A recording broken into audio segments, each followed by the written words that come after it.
Bapak Pendeta Petrus Antonio bisa membuka untuk acara ibadah pada sore ini.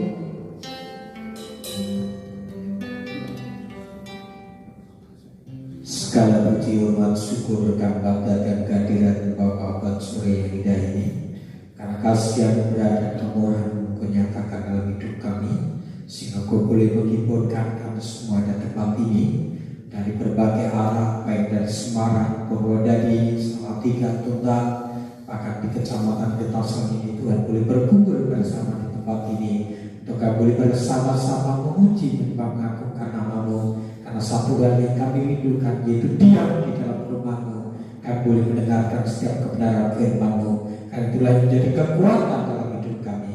Oleh sebab Tuhan pakai setiap hamba-Mu yang mengambil bagian dari pelayan saudara ini, baik pelayan pujian, software, singer musik, LCD, juga hamba-Mu yang lain pemberitaan firman-Mu dari umat-Mu yang akan menyaksikan cinta kasih kemurahan Tuhan. Kiranya pertolongan Allah boleh turun atas kami. Kumpul ibadah kami dari awal pertengahan sampai berakhirnya dengan baik. Kami berdoa Tuhan yang berusaha hari ini Tuhan, di mana mereka berada, Tuhan tolong menjamah jika kedapatan mereka sakit. Di dalam nama Tuhan Yesus, jamah sembuhkan mereka semuanya Tuhan, sehingga minggu yang akan datang mereka boleh bergabung bersama dengan kami. Terima kasih Bapak, terima kasih. Kami menyerahkan ibadah kami pada saudara ini, ketan kuasa biar Tuhan pimpin seluruhnya acara ini boleh berjalan dengan baik. Kiranya Tuhan memberkati dari awal sampai selesai pada ini. Di dalam nama berkat Tuhan Yesus Kristus, kami siap memulai ini dan kami buka ibadah atas saudara ini. Dalam nama Tuhan Yesus, kita semua yang siap katakan amin. Puji kebilang Tuhan, kita tetap sama-sama bangkit berdiri memuliakan nama Tuhan. Biarlah pujian lebih membawa berkat di hadapan Tuhan dan untuk kita semua. Kita akan pujikan dengan pujian lagu Jawa dengan judul Sajeke Kula Lirik Gusti. Sajeke Kula Lirik Gusti,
dari Tuhan untuk kita semua. Kita sebelum mendengarkan kesaksian, kita akan satu lagu Jawa lagi, yaitu dengan pujian Gandul Gusti. Gandul Gusti, Gandul Gusti, Gandul Gusti.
Silakan duduk bagi yang mau membagikan kasih Tuhan melalui kesaksian, kami persilakan.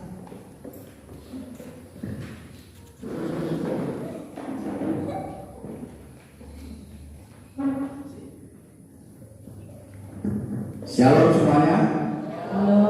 Ada sukacita hari ini. Ya, saya sekalian perkenalkan, nama saya Paulus Edi. Dulu memang saya ini orang nakal, orang beli lah gitu.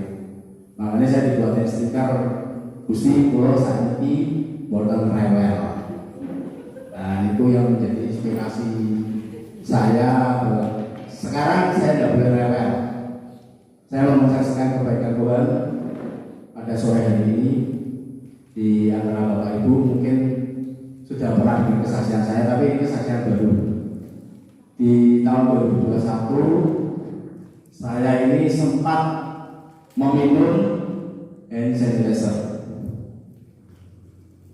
Mungkin Bapak Ibu semua bertanya, kok ini anak rodok edan hand sanitizer kok diminum? Nah, itu kejadiannya pada sore hari setelah pulang saya kerja. Alhasil di sebelah saya itu ada botol aqua. Saya ini kehausan, tapi tidak secara sengaja saya ambil, saya tebak. Beberapa tembakan itu membuat panik. Secara pribadi saya panik, tapi secara di alam roh saya berkata, Tuhan, kalau memang ini waktumu, saya pulang, saya pulang. Tapi secara jasmani saya panik. Ya, kalau langsung meninggal di tempat. Tapi kalau sampai di rumah sakit, terus nyusahin istri dan anak-anak saya itu saya merasa tidak enak juga. Tapi saya berkata kalau memang ini waktumu Tuhan, hamba ulang. Tapi alhasil sama minum itu tenggorokan rasanya panas sekali dan di perut ini rasanya seperti terbakar dan melilit. Tapi saya cuma berkata, Tuhan kalau Engkau sanggup membuat mujizat di tahun 2000 yang lalu, kenapa Engkau tidak sanggup membuat mujizat untuk hamba-Mu ini bertahan? Akhirnya saya telepon, respon dari istri saya malah menyalahkan saya. Lalu kok kita edan ngombe banyu sanitizer. Saya merasa kecewa. Saya punya pasangan kok malah ngedan ke. Sedangkan respon yang kedua, saya telepon mama saya. Mama saya sangat khawatir dan cemas karena mama saya merasa pengen kehilangan anak. Karena saya ini jujur termasuk anak yang paling disayang oleh mama saya. Tapi mama langsung bilang, wes cepet boleh ngomong gini. Ya mas, saya tak cari air kelapa. Saya langsung cari air kelapa, saya minum. Mama sampai rumah pun langsung kebingungan. Dia tetap belikan saya air kelapa lagi sampai 2. Saya bilang, mah gak usah khawatir mah. Nah, memang anakmu ini pulang dan meninggal, mama gak usah sedih. Tapi Tuhan buat mujizat sampai hari ini saya masih bisa berdiri dan saya masih bisa hidup sampai hari ini. Dan sebelum saya kesini pun Tuhan ingatkan satu hal, bahwa kata hineni itu membuat saya tadi menangis jadi-jadinya. Bahkan kaki ini yang sudah lama tidak saya pakai untuk berlutut. Tadi di ibadah di Solo saya digerakkan untuk berlutut sampai 2 lagu dan hasil lutut ini bisa bertahan. 2 lagu itu saya sampai tinggalkan Tuhan ini, bahwa pilihlah hati yang mengasihi Tuhan. Karena kalau kita tidak mengasihi Tuhan, seperti lagu tadi, gandul Gusti. Lagu ini kelihatannya sepele ya saudara Bapak Ibu, gandul Gusti, tapi sangat dalam artinya. Bahwa hidup ini haruslah kita benar-benar gandul Gusti. Apapun yang terjadi di dalam hidup kita semua, janganlah kita mengandalkan manusia. Karena kalau kita mengandalkan manusia, habis. Dan satu tema tadi bagus, menari di atas gelombang bersama Tuhan. Dan ini memang waktunya tidak lama, memang banyak hamba-hamba berkata Tuhan akan datang, Tuhan akan datang. Seperti di tahun-tahun yang lalu Tuhan akan datang, tapi mana buktinya? Itu bagi orang yang tidak beriman akan bertanya, kapan sih Tuhan datang? Tapi kalau kita punya iman yang kuat, kita percaya bahwa Tuhan segera datang. Karena dengan Tuhan segera datang itu, ya enaklah saya itu. Bagi saya mengimani hidup adalah Kristus, mati adalah keuntungan. Mungkin istri saya takut, oh kamu kok ngomongnya selalu ngomong gitu. Dan kau yang mati, aku melu sopo. Pertanyaannya bilang sama istri saya, kamu ikutlah Yesus selamanya. Karena kesaksian dari istri saya, dulu istri saya seorang Muslim. Saya dapatkan istri saya ini sangat, istilahnya mendapatkan kayak seorang putri atau permaisuri. Kalau disaksikan panjang dan lebar kesaksian hidup saya untuk mendapatkan istri saya ini. Tapi sebelum masuk ke sini, tadi saya cerita sama ibu ketua saya berkata, sebelum saya dapat istri saya ini diramalkan oleh guru saya namanya Mas Agus di Terminal Tingkir Senjoyo. Samping Terminal Tingkir ada gang namanya Senjoyo itu. Saya waktu itu sama istri saya ke situ, pikirnya cari tombol, ben cintane kelek. Alhasil saya datang ke situ malah dibilang tinggalkan wanita ini, ditunjuk langsung. Waktu itu masih pacar saya. Tinggalkan wanita ini. Kalau kamu tidak tinggalkan, hidupmu susah, sengsara, bahkan makan pun susah. Istri saya, mantan pacar saya itu bilang, oh tinggalkan aku habis, kena ikut Dewi atau bersatu. Kita kalau tetap bersatu, kamu susah. Tapi saya berkata tidak, saya mencintai kamu dan saya siap untuk beritahu sama kamu. Dan hasil Tuhan buktikan ramalan itu tidak terjadi atas hidup kami berdua. Bahkan kami punya 3 anak. Susah senang kami lalu bersama, tapi memang ikut Tuhan prosesnya sangat luar biasa. 5 tahun pernikahan pertama kami bagaikan neraka. Bahkan saya ini seperti orang bilang, maaf kalau orang kasar bilang bajingan. Kenapa? Saya selalu menghajar istri saya. Bahkan saya kalau lihat istri saya itu kayak lihat musuh. Pengennya tak pukul, bahkan tak saksa. Dari atas kepala sampai atas bawah kakinya, saya pukul, saya hajar. Tapi itu proses kehidupan kami. Saya bersyukur punya pasangan yang luar biasa. Sampai sekarang 18 tahun menemani saya. 18 tahun tidaklah mudah kami lalui. Kami memiliki 3 putra. Dan putra pertama saya melihat video papinya yang sangat kejam. Tapi hebatnya orang istri saya, dia tidak melaporkan saya ke polisi. Dia selalu bertahan dan tidak pernah pulang ke rumah orang tuanya. Satu kata dia berkata, aku percaya Tuhan yang akan ubahkan hidup kamu, bukan aku yang jadi hakim atas hidup kamu. Hasil memang luar biasa, kami bertahan sampai sekarang. Dan saya berjanji sama istri saya, sampai mati pun saya akan iring Yesus selamanya. Sampai mau memisahkan kami berdua, tapi kadang gojekan kami berdua yang aku tak mati sih. Istriku yang bilang aku sih lah kalau bareng-barengan ya mending Romeo dan Juliet mati bareng. Tapi itu tidak mungkin lah, karena tanggal kematian sudah ada. Satu lagi kalau boleh saya saksikan, di 2018 ketika pandemi berjalan, saya sama istri saya sempat kena COVID.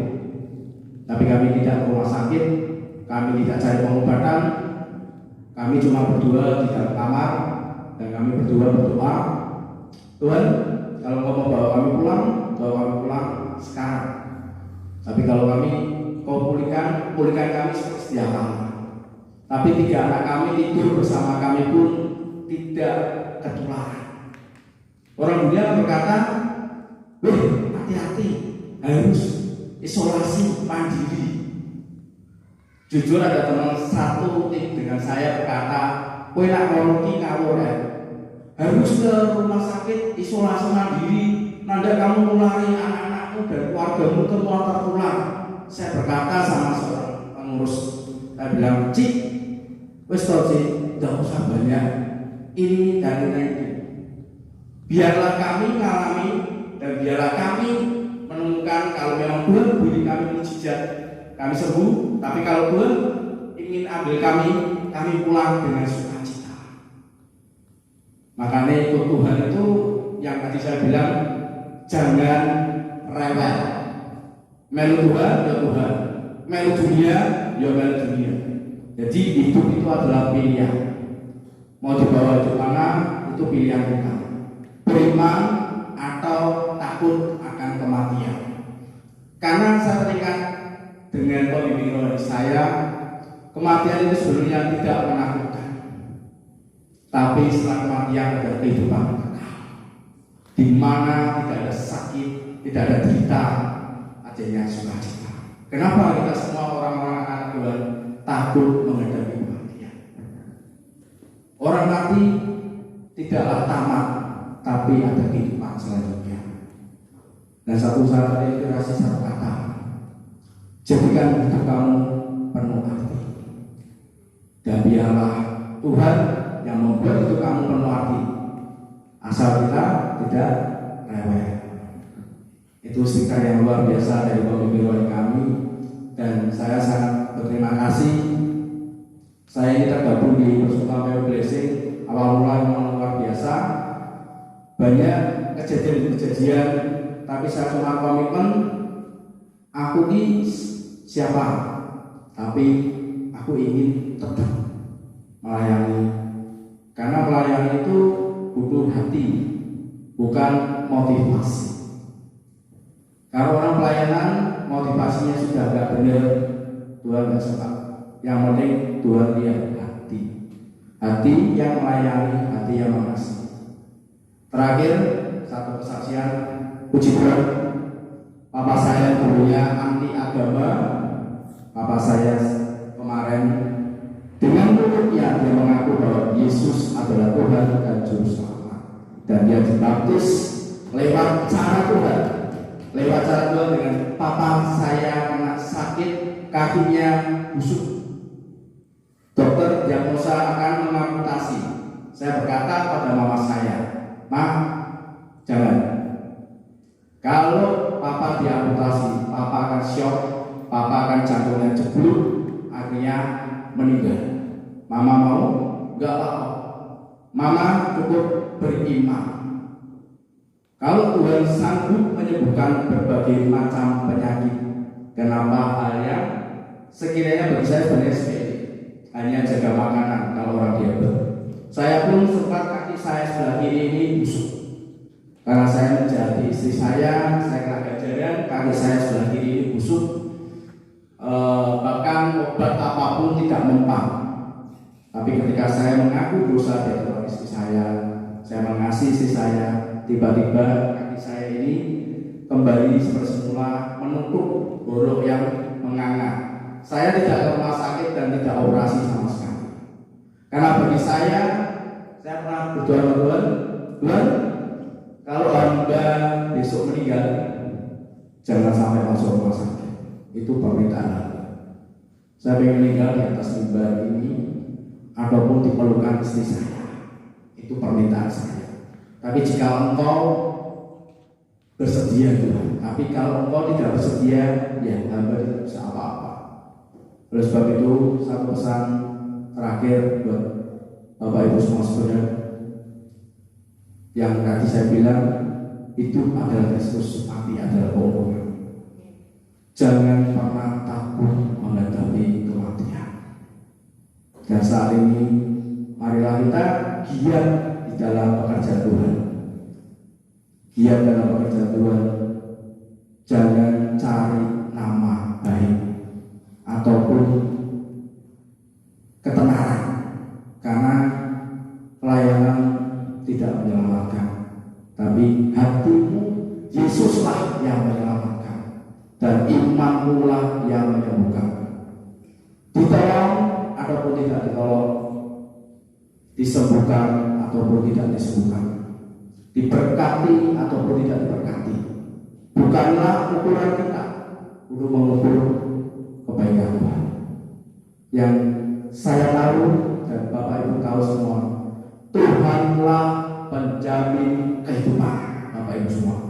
Jangan pernah khawatir, jangan pernah takut terhadap kehidupan ini, karena Tuhan berjanji Dia akan menyediakan jalan buat kita semua. Terima kasih. Inilah kesaksian dari hidup saya bersama pengalaman. Banyak sih kebaikan yang harus saya saksikan, tapi mengingat waktu dan sebagainya tidak bisa saya ceritakan satu persatu, panjang soalnya. Kalau dibikin buku jadilah novela, ya kan? Tapi teman-teman saya sudah tahu kesaksian saya semuanya.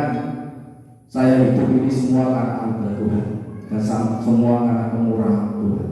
Terima kasih. Tuhan Yesus memberkati.